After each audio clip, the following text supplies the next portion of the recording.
The sun had just started rising over Falcon Ridge Air Base, painting the long runways in a warm golden light. Most of the airmen were busy with their morning routines, lining up, checking equipment, or rushing toward their posts with half-finished coffees in their hands. It was supposed to be just another quiet day. Nothing strange. Nothing unexpected. But then, something unusual happened.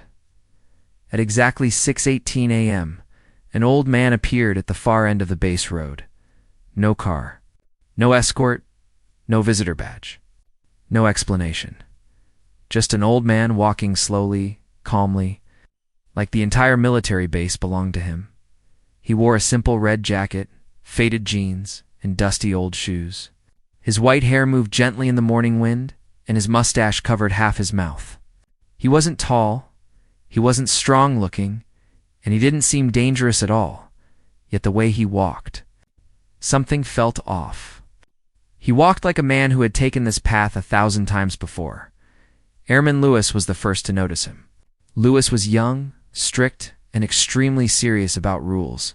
He squinted his eyes and whispered to the guard next to him, "Hey, do you see that? Someone's heading toward the restricted zone." His partner, Airman Brooks, looked up from his clipboard. "Who? A visitor?" "No badge," Lewis muttered. "And he's inside the main gate area."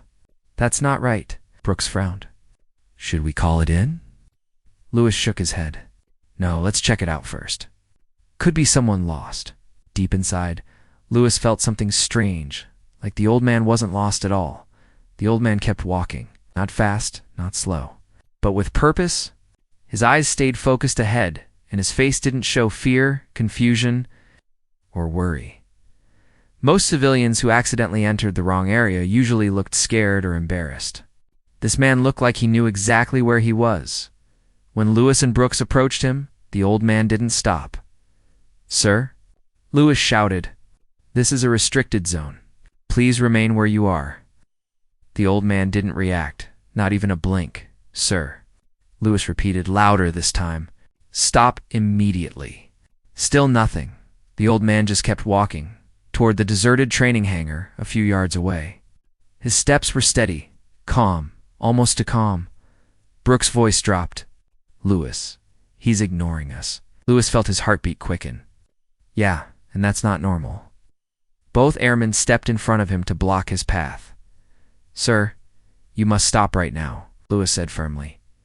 Finally, the old man paused, but he didn't look at them. He stared past them like they were not even there, like he was remembering something from long ago.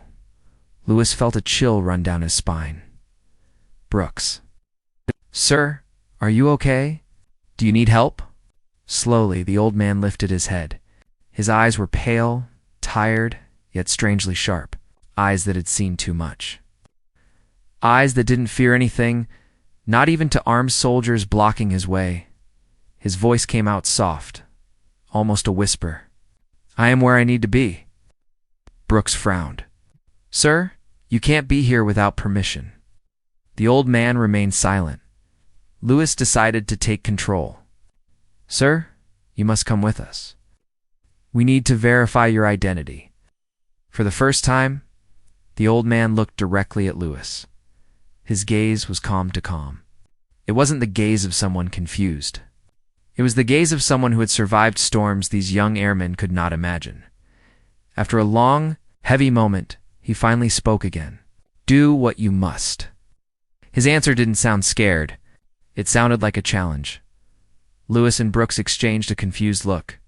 This wasn't normal behavior.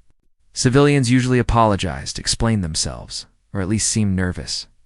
But this man, he acted like he was testing them. Lewis radioed in possible unauthorized civilian on base. "Need backup." The reply came quickly. "Copy, units on the way." Before backup arrived, the old man started walking again straight past the guards.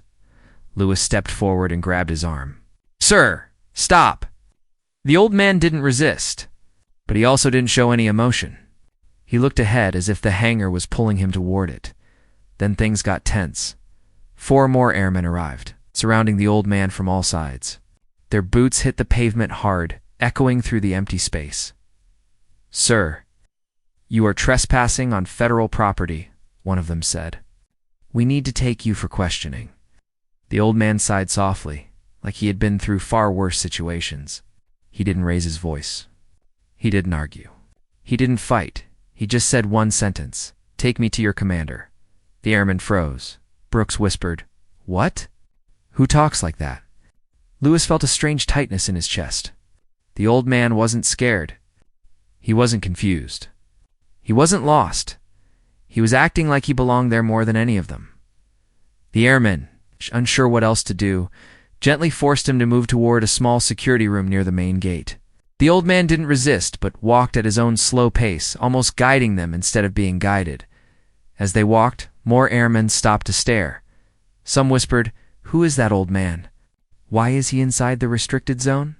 Why does he look so calm?" Something about him, his silent confidence, made people uneasy. When they reached the holding room, the old man finally spoke again. "I told you. Call your commander." His voice wasn't loud, but it carried weight.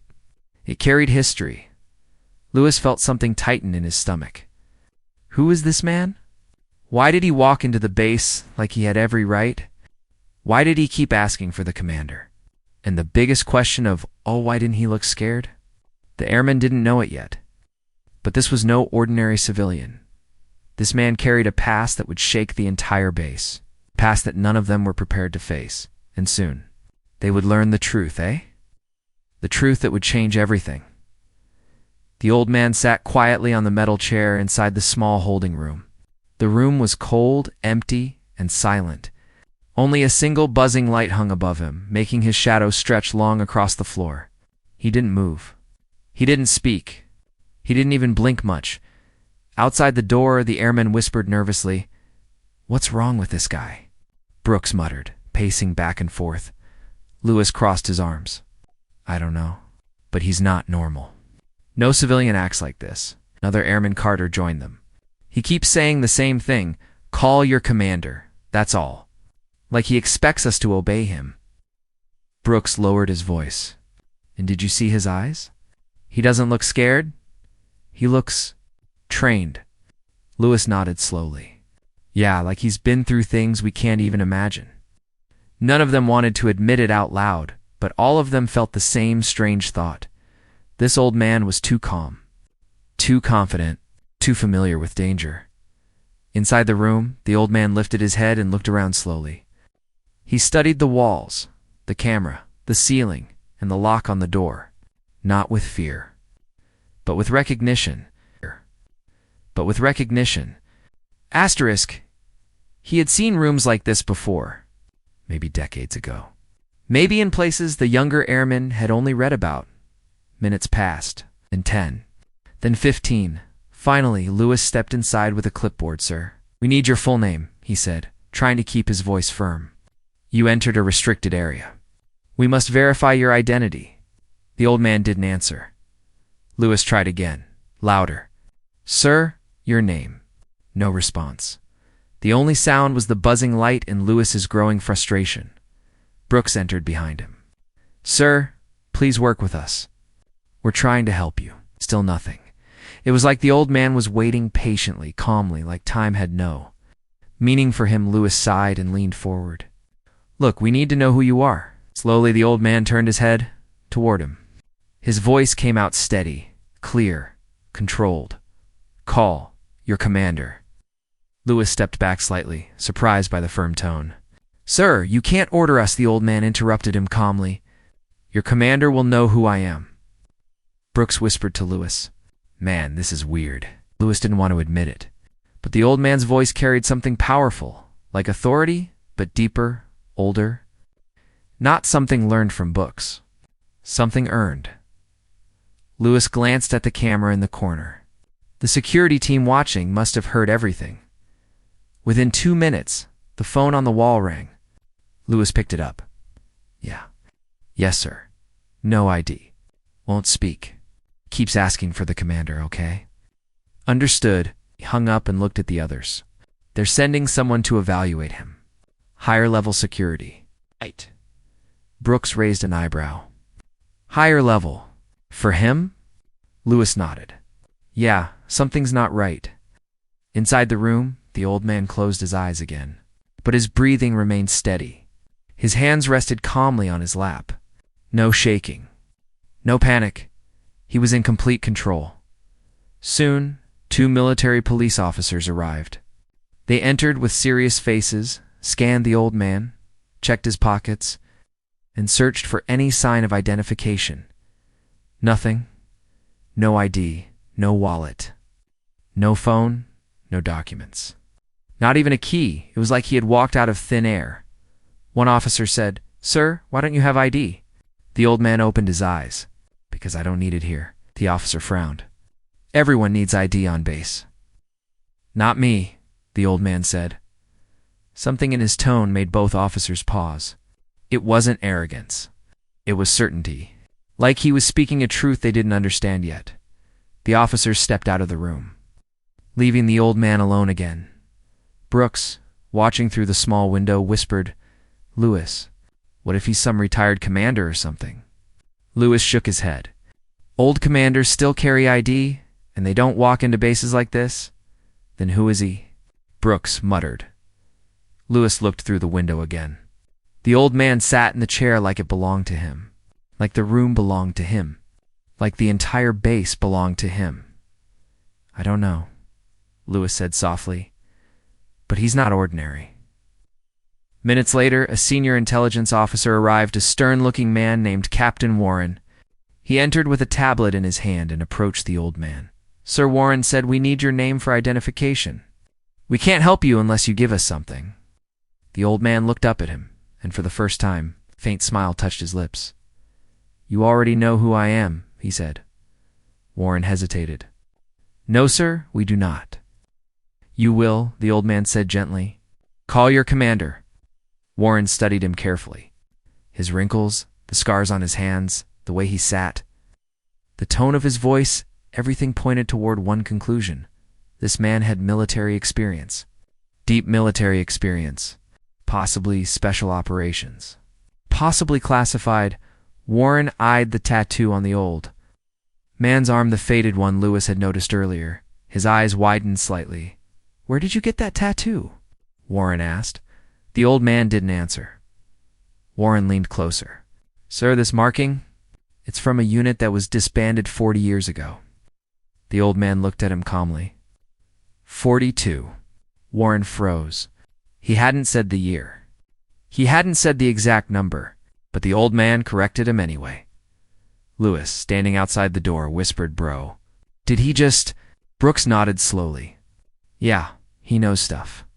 Warren swallowed hard. He stepped out of the room and whispered to the airmen, "Do not speak to him further. Don't touch him. Don't question him." Lewis frowned. "Why? Who is he?" Warren didn't answer. His face looked troubled, almost shaken. "The commander is coming," Warren finally said. "Right now." Brooks blinked. "The base commander? Coming here?" "For him." Warren adjusted his tablet nervously. "Yes, and you better prepare yourself. Because something tells me this man is not what he appears." Inside the room, the old man closed his eyes again, breathing quietly, almost peacefully. He had waited many years for this moment. He knew the commander would come. He knew the past would return. He knew the truth would rise again. And outside, the airmen stood frozen, unsure, confused, a little scared. Who was this old man? Why did he know classified details? Why did he walk into the base like he belonged here? And most importantly, why did the commander rush down the moment he heard the news? The mystery was only beginning. The hallway outside the holding room felt heavier than usual. The airmen stood stiff, pretending to look calm, but everyone could feel it. Something big was about to happen. Something they weren't trained for. Lewis kept glancing at the door. Brooks paced nervously, rubbing his hands together.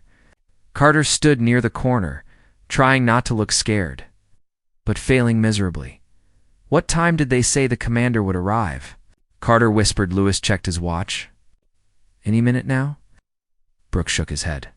"I've never seen Captain Warren so shaken before." He looked like he saw a ghost. Lewis didn't respond. He had noticed it too. Warren's face had changed the moment he saw the old man's tattoo. And the way he practically ran off to call the commander? That wasn't normal. None of this was normal. Inside the room, the old man still sat perfectly still, hands on his lap, back straight, eyes half closed. He wasn't tired. He wasn't confused. He was waiting like he knew exactly what was coming next. The quiet hallway suddenly filled with the sound of fast, firm footsteps. Everyone straightened immediately. The base commander, Colonel Marcus Hale, turned the corner. His presence was enough to make the younger airmen swallow hard. He was a tall, sharp-eyed man with a commanding voice and a reputation for discipline. He didn't tolerate mistakes. And now he looked furious. "Where is he?" Hull demanded. Lewis pointed at the holding room door. "Inside, sir?" Hallie didn't wait another second.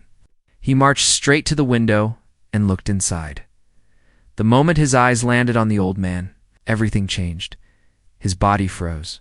His expression cracked. His jaw loosened slightly. For a single moment, Colonel Hale looked human, shocked, confused, maybe even scared. Brooks noticed it immediately. "Sir," he whispered softly, "do you know him?" Hale didn't answer. He opened the door slowly and stepped inside. The old man didn't look up. He knew who had arrived. He knew the commander's footsteps. He knew the silence. Hal stood across from him, staring like he was seeing someone from another lifetime. Finally, the colonel spoke, his voice sounding smaller than usual. "Is it really you, sir?" The old man's eyes opened, steady and deep. "It has been a while," he said calmly. Outside, the airmen looked at each other in shock. Carter whispered, "Why did he call him sir?" Lewis felt his stomach twist. "I don't know. It's inside." Hale took a slow breath and stepped closer. "Sir, we were told you. Passed away years ago." The old man gave a faint smile. "People believe many things. Not all are true." Hale swallowed. "Why didn't you announce yourself? Why walk in like this?" The old man leaned back. "I wanted to see if the base still stands on discipline and respect." His eyes shifted toward the window. "And I see. It needs work." Hale's face tightened with embarrassment. Outside, Brooks whispered, "He's talking like he outranks the commander." Lewis whispered back, "Maybe he does." Inside, Hale spoke again. "Sir, if I may ask, why return now?" The old man didn't answer immediately. His eyes drifted to the ceiling, as if replaying memories no one else could see. "I came to visit a place that once was home," he said softly. "A place where I trained men, where I led missions, where I lost brothers." Hale lowered his head. "We owe you a briefing room, not a holding room." The old man glanced at him. "Your men were doing their duty. Do not blame them for being careful." "But they grabbed you," Hale said. "They treated you like an intruder." The old man nodded slowly. "Then perhaps I should think of it as a test." Hale frowned. "A test?" The old man looked at him sharply. "I wanted to know if the younger generation still takes security seriously. I needed to know if the base is still in good hands." Hal exhaled. "And what is your judgment?" The old man's lips curved slightly. "Mixed." Outside, Carter whispered, "Oh man, we're dead." Brooks elbowed him. "Shut up." Hale stared at the old man for a moment. "Sir, may I ask, why did you give up your identity? You had no ID, no documents, no uniform." The old man finally turned fully toward the commander. "My identity is not on paper. My history is not in your files. My service, much of it was never recorded." Hale's breath caught. He understood now. This man wasn't just a veteran. He was something else. Something deeper. Something from the shadows. Lewis whispered, "You think he's special ops?" Brooks replied, "No, older than that. Something bigger." Inside the room, Hale said carefully, "Sir, I would like to escort you to my office personally." But the old man shook his head. "No, not yet. First, bring in the airmen who stopped me." Hale looked confused. "Sir, you want to speak to them?" "Yes." Hale nodded and stepped out. His voice echoed through the hallway.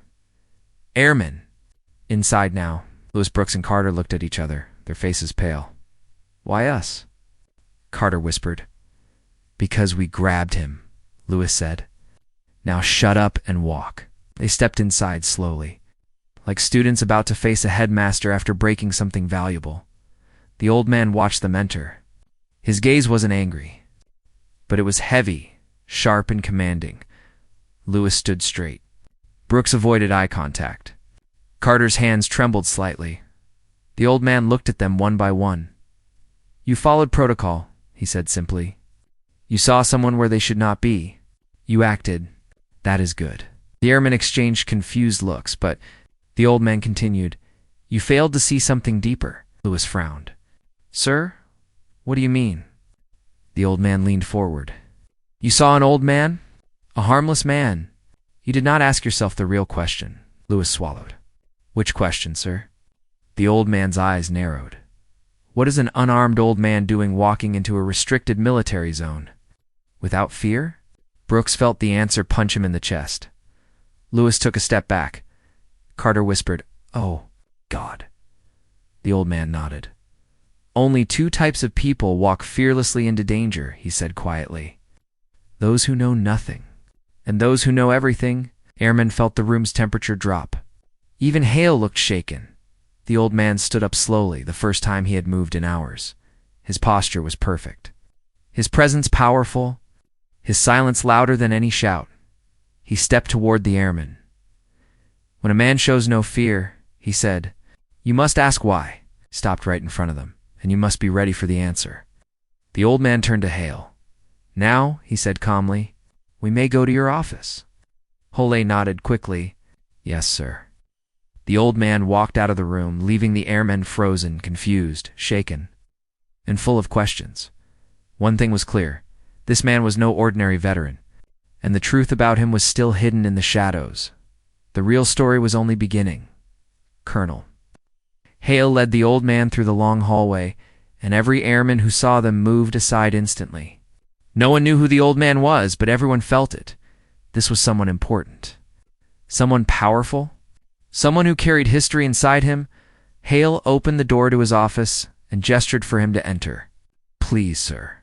Sit wherever you like. The old man walked slowly to the large wooden chair near the window and sat down. His eyes drifted outside, watching the planes on the runway, the soldiers training, the flags waving. A soft, sad smile touched his face. This place, he whispered, still stands. Hall sat across from him. Sir, the men are confused. They don't understand who you are. They think they made a mistake. They did not, the old man replied calmly. They did their duty, and I did mine. Hill took a slow breath. Sir, may I ask, why disappear for so long? The old man's eyes softened. Because men like me were not meant to live normal lives. Our missions had no medals, no ceremonies, no records. We served in shadows, so others could live in light. He had heard stories about units that operated off the books, missions never printed, names never spoken, myths, ghosts, legends. The old man spoke again. When the wars ended, our names were quietly removed from the files. And slowly, the world forgot us. Hale lowered his head. We never should have forgotten you. The old man placed a hand on the desk, the scars on his knuckles catching the sunlight. I did not come here for recognition. I came to see the base one last time, to see if the new generation carries the same spirit. He paused, his eyes remembering something far away. I trained men in this very place. Good men, brave men. Some never came home. I owed it to them. To see if their legacy survived. LA swallowed. And has it? The old man nodded slowly. Yes, your airmen acted with courage, even if with doubt. They challenged, they questioned, they defended their base. That is what soldiers should do. A long silence filled the room. Finally, Hale asked, Sir, what will you do now? The old man stood up, his movements slow but steady. I will leave. I did not come to stay. Hale rushed to his feet. At least allow us to honor you. The men would want no, the old man said gently. Honor is not a speech, not a ceremony. It is how you serve, how you protect each other. That is enough for me. He walked toward the door, but before leaving, he turned back. Tell your men this, he said softly. Never measure a soldier by age or appearance. Greatness often hides where you least expect it. Hay nodded, his eyes shining. Yes, sir. I will tell them. The old man gave a faint smile, a warrior smile, then stepped out of the office. The hallways fell silent as he walked through them. Every airman stood tall, watching with wide, respectful eyes. Even though they still didn't fully understand who he was, Lewis whispered, Sir. What was his rank? Hale answered quietly. His rank was higher than anything you've known. Brooke swallowed. So he really was a legend? Hale nodded. A living one. Outside, the old man reached the main gate. The wind brushed against his red jacket. He looked back at the base one last time, the place where he had once trained heroes, where he had once led missions no one dared to speak of, a place that had shaped him, a place he had returned to, just to be sure it was safe. Then he walked away. No sound, no medals, no applause, just a quiet exit from a man whose life had changed history, even if no one ever knew his name. A true legend, fading into the morning light. The end. True legend, fading into the morning light. The end.